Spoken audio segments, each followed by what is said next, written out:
sun hung low over Dry Creek Ranch, casting long, golden shadows across the fields. The wind carried the faint scent of hay and dust, a dry, warm aroma that always reminded Samuel Hartman of hard work and empty rooms. He moved through the pasture with his usual precision, the boots on his feet crunching against the uneven earth. 10 years had passed since that winter, the winter when his wife had fallen ill and left him with nothing but memories and a hollow ache that no labor could fill. Those years had been merciless, grinding him down to a man of routine. Feed the cattle, mend the fences, tend to the horses, and wait for the sun to rise again. Life had become a pattern of chores and silence, the echoes of laughter that once filled the house now replaced by the quiet creak of floorboards and the occasional distant cry of a bird. Samuel paused for a moment at the edge of the barn, wiping sweat from his brow with a rough sleeve. The ranch was quiet, almost eerily so, save for the whispering wind and the rhythmic stamping of hooves in the distance. His broad hands, calloused and scarred from years of toil, rested on the wooden railing as he gazed at the horizon. The ache in his chest had become almost companionable, a dull throb that reminded him of what he had lost and the life that had once been his. It was a life that had felt so ordinary at the time, yet now seemed almost fantastical in its absence. As he adjusted the fence line, hammer in hand, a soft sound reached him, almost imperceptible at first. A giggle, delicate and light, drifting across the fields from somewhere beyond the edge of the property. Samuel froze, his heart skipping an unexpected beat. Children did not live near Dry Creek Ranch. Strangers were rare, and travelers even rarer. For a moment, he imagined the sound had come from the wind, a trick of the evening air. But the laughter repeated itself, a clear, melodic sound that seemed impossibly close, yet too distinct to be the wind. "Who's there?" he called out, his voice roughened by years of disuse, echoing faintly across the open plains. There was no answer, only another soft giggle carried on the breeze. Samuel's brow furrowed, and a twinge of unease threaded through his chest. With cautious steps, he left the barn and moved toward the source, the ground crunching under his boots. His hand instinctively rested on the hammer at his side, more out of habit than expectation. Then, emerging from the cluster of oak trees near the edge of the pasture, he saw them. 2 little girls, nearly identical, their dark hair catching the last rays of sunlight, their eyes wide and shining with both fear and hope. They were not ordinary children. There was a familiarity in their features, a haunting resemblance that tugged at something deep within Samuel's memory. His pulse quickened, and he instinctively stepped closer, squinting against the warm, fading light. "Daddy!" The word was soft, uncertain, but it struck him with the force of a thunderclap. He staggered back, gripping the fence post to steady himself, feeling as if the earth beneath his feet had shifted. His throat tightened, and he struggled to find words. I don't understand. Who are you?" The girls exchanged a glance, one clutching the other's hand nervously, their small fingers intertwined, tremors of both fear and courage evident in their grip. "We're your daughters," one whispered, her voice trembling but resolute. "Mom, she told us about you. She said we had to find you." Samuel's knees weakened, and he sank onto the nearest fence rail, gripping it as if it were the only thing keeping him upright. His mind whirled, trying desperately to process the impossible. His wife had died 10 years ago. Gone, taken by a fever that had left him alone and broken. No child could have survived the hardships that followed. Yet here they stood, in the fading light, calling him daddy with voices that mirrored their mother's in timbre and warmth. He stared at them, disbelief etched across his rugged face. The older, slightly taller twin stepped forward tentatively, her gaze searching his, trying to find some flicker of recognition. "We didn't know what else to do," she said softly. We wanted to meet you. We wanted you to know us." Samuel's voice faltered, thick with emotion he hadn't allowed himself to feel in years. I thought you were gone. Both of you." His words choked in his throat, the raw weight of grief and disbelief pressing down on him. He had imagined this reunion countless times in the dark of night, in the quiet hours when loneliness felt like a living thing, but never like this. Never had he dared to imagine that the impossible could be real. The younger twin, her small hand brushing against his rough sleeve, looked up at him with earnest eyes. "We're really here, Daddy. Mom kept us safe, and now we can be with you." Tears, long held at bay, sprang unbidden to his eyes. He swallowed hard, trying to regain composure, but the dam had broken. Memories flooded him, of a warm kitchen filled with laughter, of whispered bedtime stories, of a life that had been snatched away so cruelly. And now, standing before him, were living reminders of everything he had thought lost forever. He reached for them, hands trembling, unsure whether to pull them close or let them approach him. Slowly, hesitantly, the girls stepped forward, their small hands reaching for his broad shoulders. Samuel gathered them into his arms, holding them as if sheer force of will could keep them from vanishing like a dream upon waking. Their bodies fit against his as though they had always belonged there, as though some hidden thread had been guiding them back to him all these years.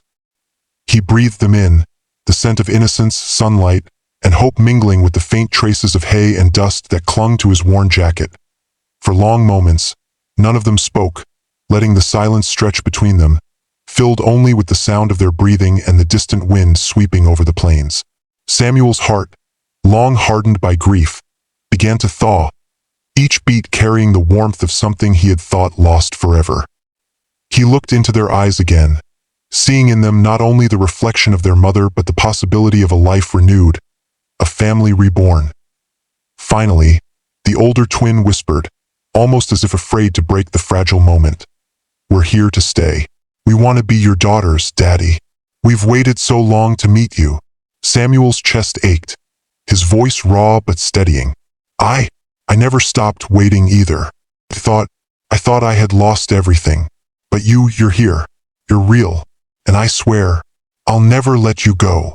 As the sun dipped below the horizon, leaving the plains awash in twilight, Samuel Hartman held his daughters close. For the first time in 10 long years, the house at Dry Creek Ranch would not be empty. The ache of the past had not vanished, but it had softened, replaced by a fragile, trembling hope.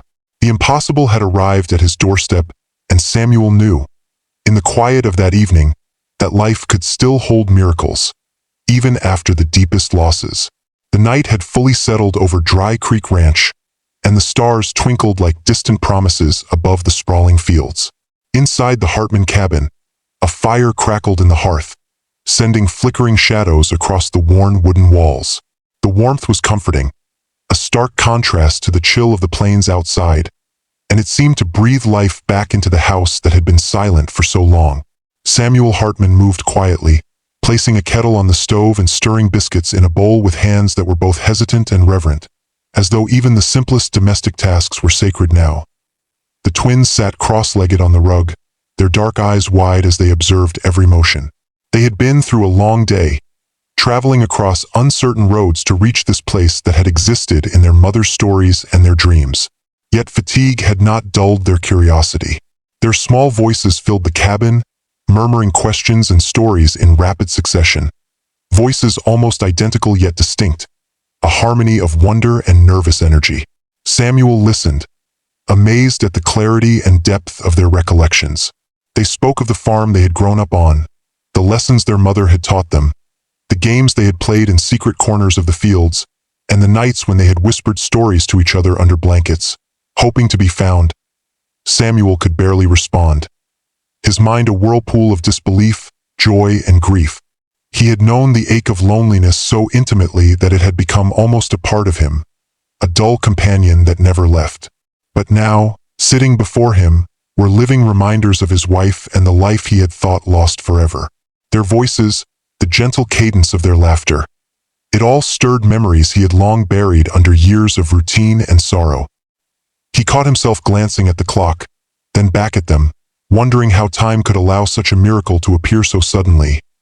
The older twin leaned forward, resting her chin on her hands, her eyes searching his face for a flicker of recognition. "We have so many questions," she said softly. "But first, we just wanted to see you. We wanted to be with you." Samuel nodded, swallowing hard, his throat tight. I want that too, he whispered. More than I've ever wanted anything in my life. A long silence settled between them, broken only by the occasional pop from the fireplace. The younger twin shifted, curling into the older one's side for comfort, and Samuel took a deep breath. He realized that these moments were fleeting, that their lives up to now had been filled with uncertainty and distance.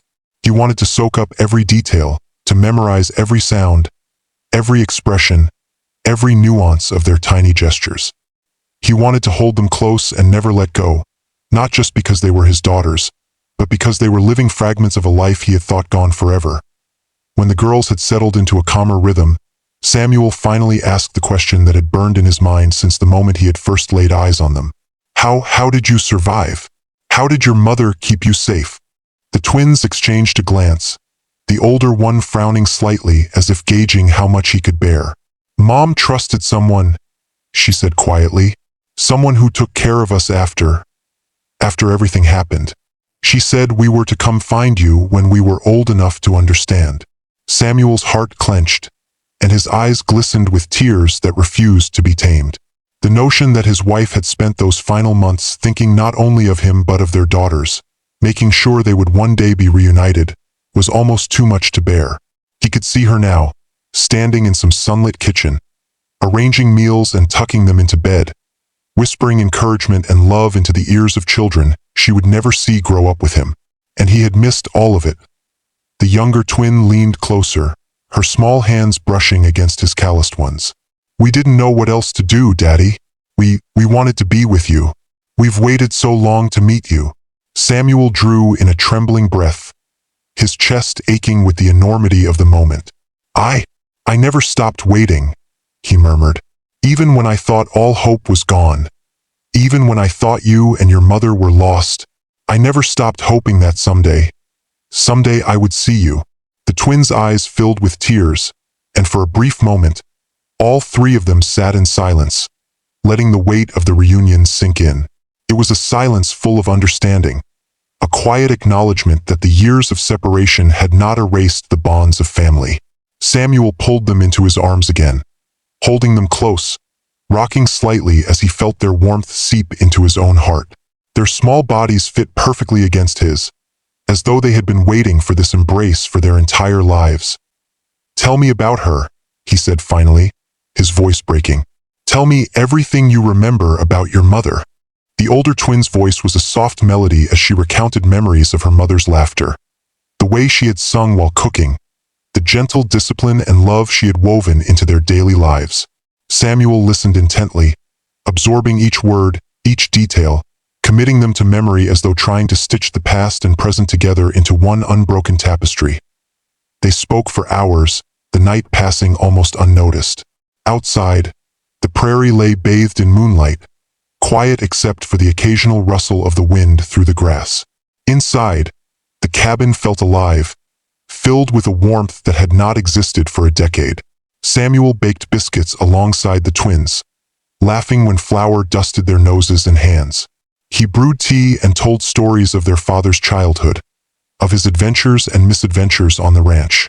The twins giggled and gasped at tales they had never known, absorbing every story as if discovering a piece of themselves they had never realized was missing. At one point, the younger twin rested her head against Samuel's shoulder. We're really here to stay, Daddy, she whispered, her voice tinged with relief and joy. We won't leave. Samuel held them both tighter, the tears finally spilling freely. You don't know how long I've waited to hear that, he said, voice thick with emotion. We'll never be apart again. Promise. Not ever. Hours passed in a blur of laughter, stories, and quiet moments of reflection. Samuel's heart, once heavy with grief, had begun to mend.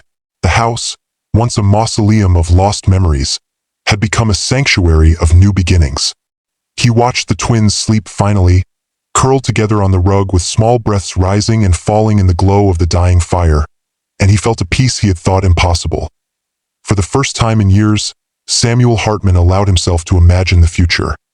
Not a future defined by loss, but one filled with possibility, love, and laughter. The twins were more than a miracle. They were a bridge between the life he had lost and the life he could still have. Outside, the wind carried the scent of the prairie and the faint promise of rain. As if the earth itself approved of this reunion, Samuel sat in the chair by the hearth, staring into the flames, his arms empty for now but his heart full. He whispered a quiet vow, a promise not only to the daughters before him but to the memory of their mother. "We will be a family," he said softly, "and nothing will take this from us again." The fire crackled in response, a small, comforting voice in the quiet night, affirming that life, despite its cruelty and trials, could still return what had been thought lost forever. And in that small cabin on the edge of Dry Creek Ranch, a father and his daughters began the slow, tender process of becoming a family again, learning, laughing, and loving as if the years of absence had been nothing more than a shadow that would fade beneath the dawn of this new life.